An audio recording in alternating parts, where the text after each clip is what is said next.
So recently I almost underpriced my services again. And it really made me realize something.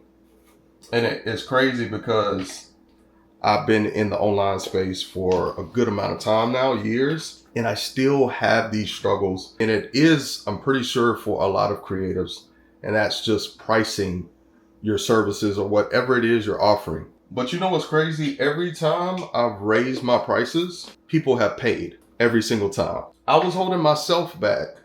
I was in my own head about the pricing because of my limiting beliefs, crazy thoughts. I didn't think it was worth it. Oh, that's too much. You know, all these thoughts that we have when it comes to pricing. And then in a lot of cases, we wonder why we're not making enough money, or, we're struggling in terms of online income. Now, this isn't the case every time, but in a lot of cases, and I can speak from my experience, is because I wasn't charging enough. I could have been charging a higher rate, but I was holding myself back.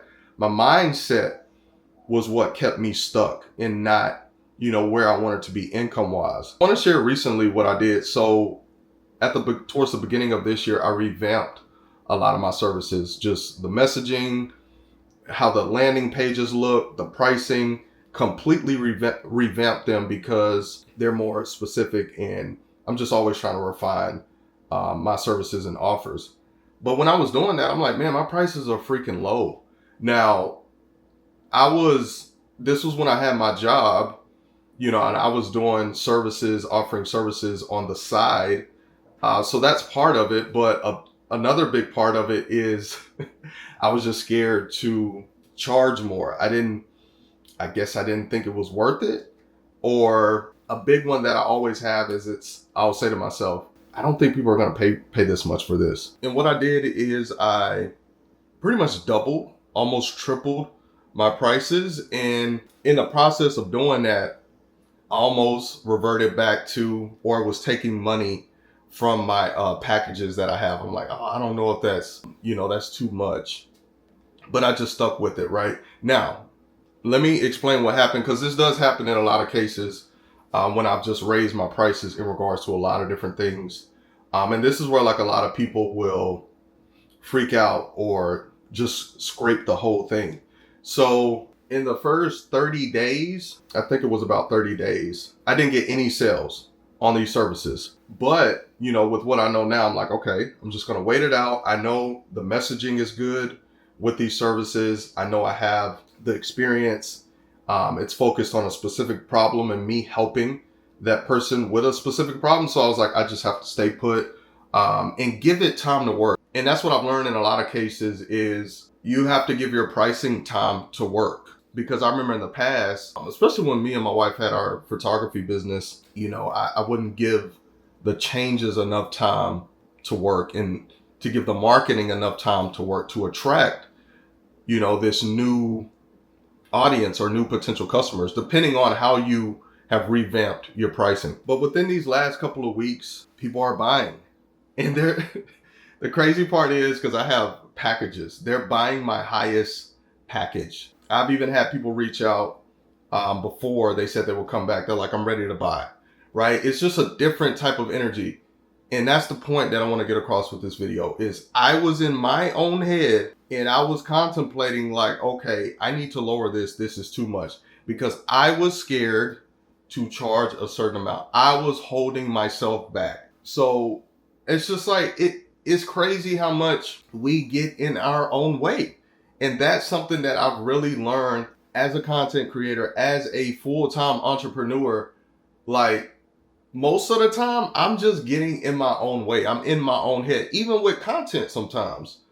Like, I get in my own way when it comes to that, just thinking, oh, it's not good enough. Oh, I need to do this on the video. Like, just overthinking it, thinking too much. The best thing to do, man, put your stuff out there. When it comes to your pricing, put your price out there. Let the market decide if the pricing is right, because they will decide. I want to share some things too, how I have charged more for my services. I think the biggest thing is the messaging and positioning of the service. I used to market more. It was more of a broad service, right?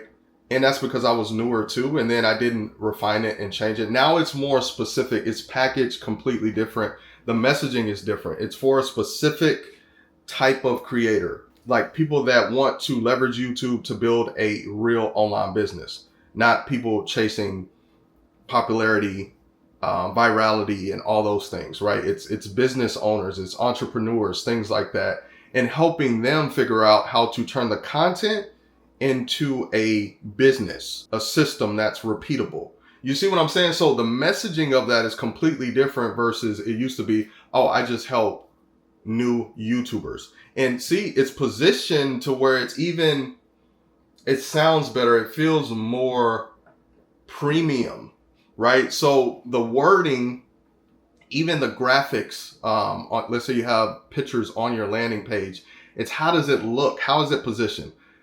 A simple way to explain it is like when you go in a store, you have like the off-brand stuff, and then you have the real brand, right? How it's positioned, how it looks is completely different. They may have different words, a different look to it to where it can, they can charge more for it. And some people, or like creators, they don't have like the best service or they don't have the most experience, but they know how to package it. They know how to position it.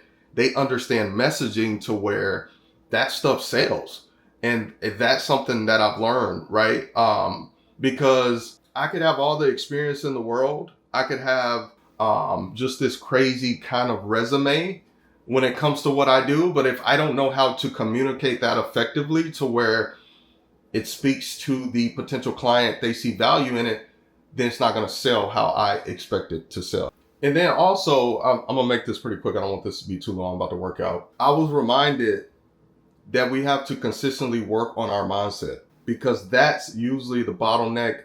That's the roadblock right there. You have to have confidence in your pricing. You have to believe that, hey, someone will pay for this. And the main thing, you have to know that there's a value in what you have to offer and that it can truly help someone. That was a switch for me.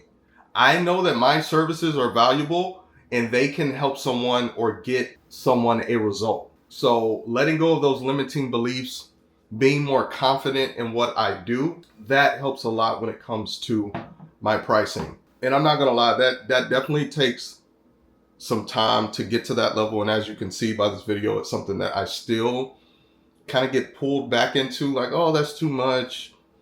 Oh, I'm not worth that, but I just know that I just have to keep working on my mindset, right? I have to believe that I'm worth it. If I don't believe that my service is worth it, it's going to show. Trust me. So yeah, guys, we got to stop living in fear, man. We got to get out of our own way as creators. Once you realize you are holding yourself back, you will start making more progress, because it's not all these external little things that you think it is. It's you. You need to look in that mirror and accept that it's you, and you need to work on you, and you need to work on this up here. And if you want to make money from services, check out my guide down below. It's called Freelance Fast Start. Thanks for watching. I'll see y'all in my next video.